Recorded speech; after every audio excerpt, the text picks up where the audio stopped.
নমস্কার বন্ধুরা, টিপ স্টেশন চ্যানেলে আপনাদের সকলকে স্বাগত। আজ আমি বলবো স্বামী বিবেকানন্দের কটি বাণী সম্পর্কে, যা আপনার জীবনে চলার পথে খুবই প্রয়োজন সেই বিষয়ে। লক্ষ কোটি সূর্যের রশ্মির ন্যায় ভাস্বর যে মুক্ত পুরুষ সমগ্র সৃষ্টি জগতের মধ্যে হিন্দু ধর্মের মহিমা প্রচার করেছিলেন, তিনিই স্বামী বিবেকানন্দ। একমাত্র স্বামী বিবেকানন্দই সহজ ও সুন্দর উপায়ে বেদান্তের ফলিত রূপের প্রচার ও প্রসার ঘটাতে সক্ষম হয়েছিলেন। স্বামী বিবেকানন্দ একাধারে যেমন ছিলেন দার্শনিক, তেমনি ধর্মীয় সাংস্কৃতিক ব্যক্তিত্বও বটে। তার জন্ম 12ই জানুয়ারি 1863 সালে। তিনি রামকৃষ্ণ মিশনের প্রতিষ্ঠাতা।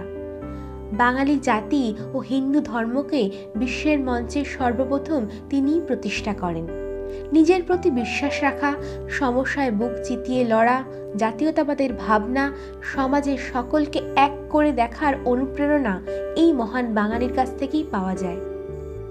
আজ তাই তারই কিছু বাণী আপনাদেরকে বলবো, যা আপনার জীবনে চলার পথে শক্তি যোগাবে।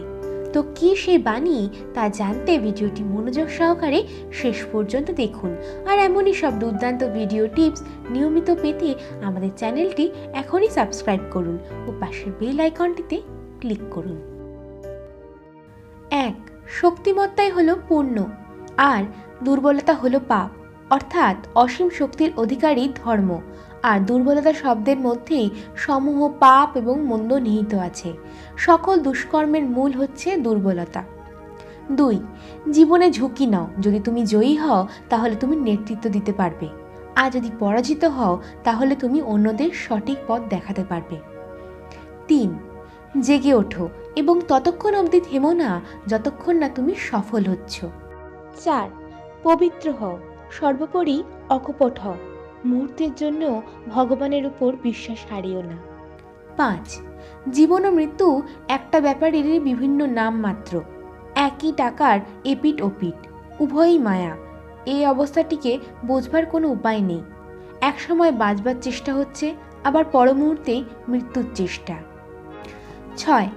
আমাদের যাদের কোনো ভরসা নেই, কোনো একটা স্বাধীন চিন্তা কারোর মাথায় আসে না, সেই ছেঁড়া কাঁথা নিয়ে সকলে মিলে টানাটানি। 7.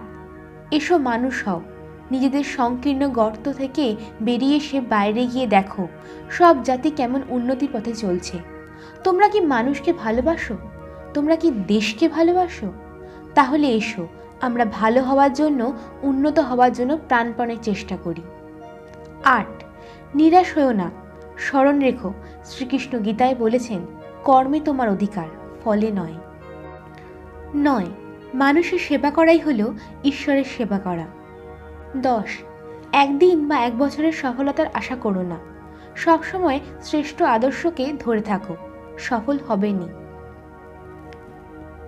তো ভিউয়ার্স, এই ছিল আজকের ভিডিওটি ভালো লেগে থাকলে অবশ্যই লাইক, কমেন্ট ও শেয়ার করবেন। আর এমনই সব দুর্দান্ত ভিডিও টিপস নিয়মিত পেতে আমাদের চ্যানেলটি এখনই সাবস্ক্রাইব করুন ও পাশের বেল আইকনটিতে ক্লিক করুন।